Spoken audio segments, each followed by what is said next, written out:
So, this show is based off of a work by an artist that I've known about since like pretty early into my college days. I think 2017. Uh, in my head, I just say Yum Yum, as funny as that sounds. But the actual artist they're at, and I'll put it in the description. The at is Y underscore O underscore M underscore Y underscore O underscore M. And yeah, I'm not surprised at all that their work got adapted into a anime series. So Ganbare Douki-chan. For fuck's sake, I hate saying that loud.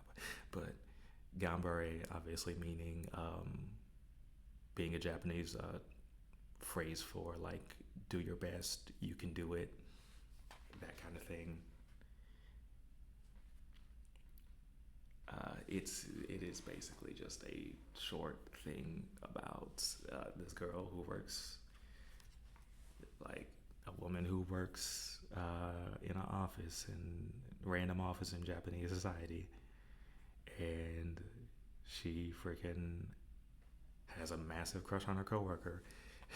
I forgot how massive. Honestly, I did not think watching back on this thing that like she herself was literally like imagining sex scenes with the dude in episode one and episode two. I didn't think that. I forgot about all that. Like, and that she was like scheming in that episode one was her scheming, literally trying to basically seduce him while they were in a hotel room. I did not think it was that crucial that quick. I forgot. Um, so you watched it, but just in case you didn't, these are like real short, like 6 minute episodes. It's like 4 minutes plus a for some reason full length outro song, so a minute 30 seconds, and then a post credit scene. So again, hopefully you didn't skip all those because pretty much every episode has like a little post credits. I think except for the one.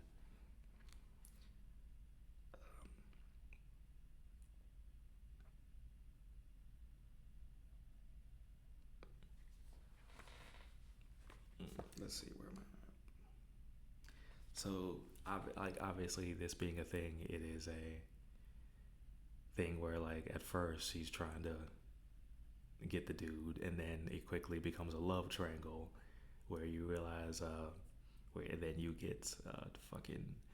They don't give names to any of these people, but like you get Kohai-chan, which just basically just means like you're junior, at work, you're under. In I think in school it'd be your underclassmen, and then senpai would be your like people older than you, your seniors, and like that's also used in the workplace. Kohai senpai, that kind of like ranking you based on uh, seniority, how old you are, etc., etc. And another thing that I kind of forgot about until I rewatched this was that like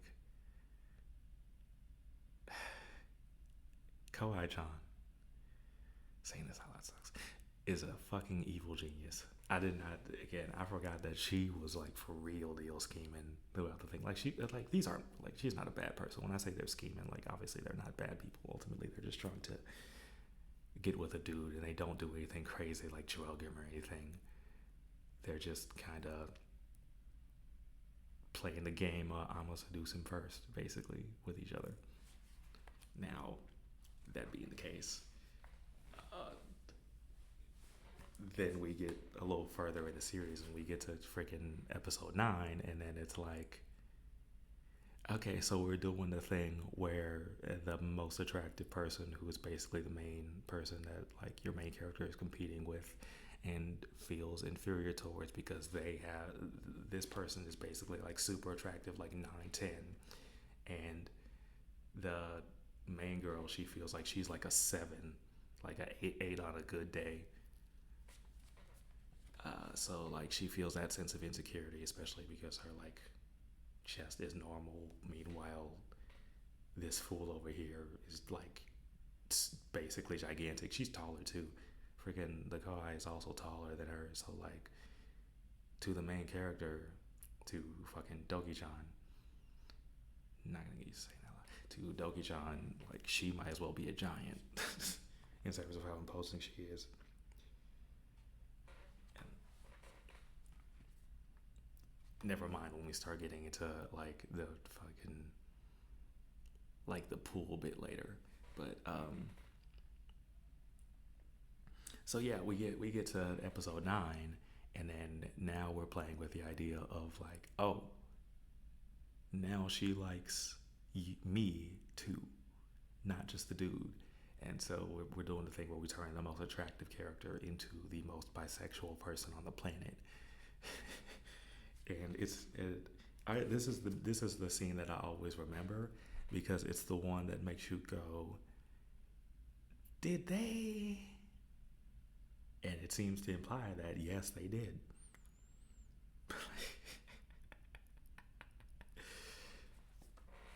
Now, it is a thing too where both of these characters ultimately are getting like, because they're being like competing with each other and being a thorn in each other's sides, they're kind of like both essentially failing at their schemes.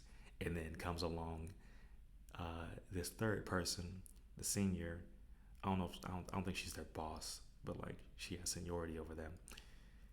Uh, who is just like, yeah, no, this is your like attractive older woman character who's probably like in her like 30s, early 30s or something like that. Who's basically looking at y'all like, oh, y'all youngins, type type deal. Uh, I forget what they call her. I'm just gonna call her this like senior senpai, I guess would be the word for it.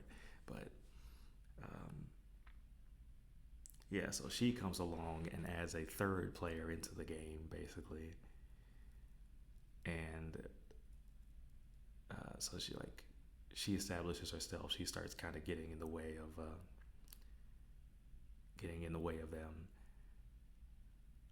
They even play a little bit of thing where like they go to the bar and Kawhi and Senpai have a rivalry, and now I'm in the middle of like, what the is it? Is this return to? And then not 10 seconds later, now they're friends and they're drinking along and getting drunk and stuff. And so they play into that whole thing. That's basically the thing of like the Kohai girl. Like, not only is she the most traditionally attractive character, not only is she a raging bisexual, uh, but like she also ends up essentially being the most likable character, like I said, because she does scheme, but she never really crosses any lines. So to the audience, it's like, she's just great. That's probably the most irritating aspect of this whole thing because she's the one who brings about conflict without going too far with it. And then yeah, no, you get the freaking pool scene with you like if you weren't sold on this girl by the pool scene, then you get like the white bikini thing, and it's like it's over. Right, this is the fan favorite character. They're gonna make figures and shit of this, and yeah, they did. uh, like this is the money making scene right here. And like there's other little things to endear you to the characters too. Like for example, with the main girl, like when she's at home, she wears glasses. She has a cat. The cat doesn't give a damn about her shenanigans. And even the little bit where the cat taps on the phone to send a picture is like, yeah, no, there's little endearing things here going on with what each of the characters are doing. But yeah, you watch the show and then you get to episode not 12, 11. 11 and 12 are the wedding bit. 11, I think, where she catches the flower bouquet. So now we're playing into like love superstition stuff of where you catch the flower bouquet and that guarantees your relationship will go successfully. Kohai literally falls flat on her face trying to catch it. So that's a little funny, little comeuppance for her shenanigans.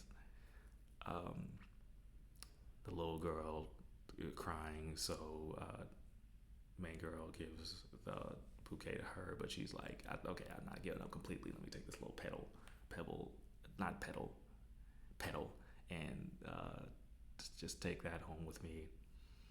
And just the little scenes of like the dude is like, see, I've hardly even talked about the dude because his whole thing is just like he's a guy. He's a just like a character who's meant to be like he's the guy who's a good guy in general, and as it will like be brave enough and like will step up enough when it matters to endear the other people to him. Like he can be confident when it counts. That's basically all it is. They don't even show the man's eyes, like throughout the whole series. That's kind of the bit. Is it kind of doesn't matter. This is your self-insert. This is your everyman. And yeah, so in episode 12, he basically like steps up and saves her from some dudes who are like hassling her, trying to ask her to come with them and all of that. And yeah, that's what you get. Like you knew what this is. Like this is very much a story that kind of plays with tropes. Now, I'm pretty sure it does. I have not read any of the not adaptation, the original source material. I believe. Um, I'm pretty sure I saw some of the comics back in like 2017, 2018, but I wasn't like following it from one. I wasn't starting it from the beginning. If that makes sense. So I still do need to do that after this. Yeah, I have to start from the beginning and see if there's like a real storyline to follow there. I've only watched this show, but even so, yeah, no, it's a very trope story to the point where the characters themselves are named after tropes. But like it's endearing. It works. It's meant to be a thing which is just a good representation of these kinds of tropes. At the end of the day, the characters look unique enough based on like what they wear and their accessories and all that stuff for them to be memorable and stand out and be marketable and all that. But you know what you're getting into. You're not expecting a masterpiece here. You're expecting a good 7, maybe 8 with this kind of story, and that's what you get. Like it's well animated. It looks great. It sells everything it's promising, and it's like a little like 12 episode short series to promote you going and reading and checking out the actual artists like work. So it does its job. Uh, Last thing I will say is if you missed it, there is a bonus episode. I believe it was an extra 13th episode included with the Blu-ray too. And yeah, if you haven't watched it, you should watch it. Especially if you were sold on that kind of stuff. If you if you're watching for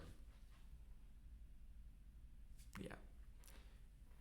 And also it shows a sneak peek of another character who I've seen art of, but I don't know who she is yet.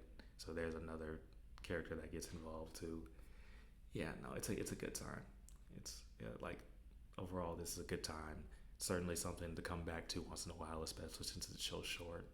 If you skip the outro song, you can get through it in like maybe an hour or two.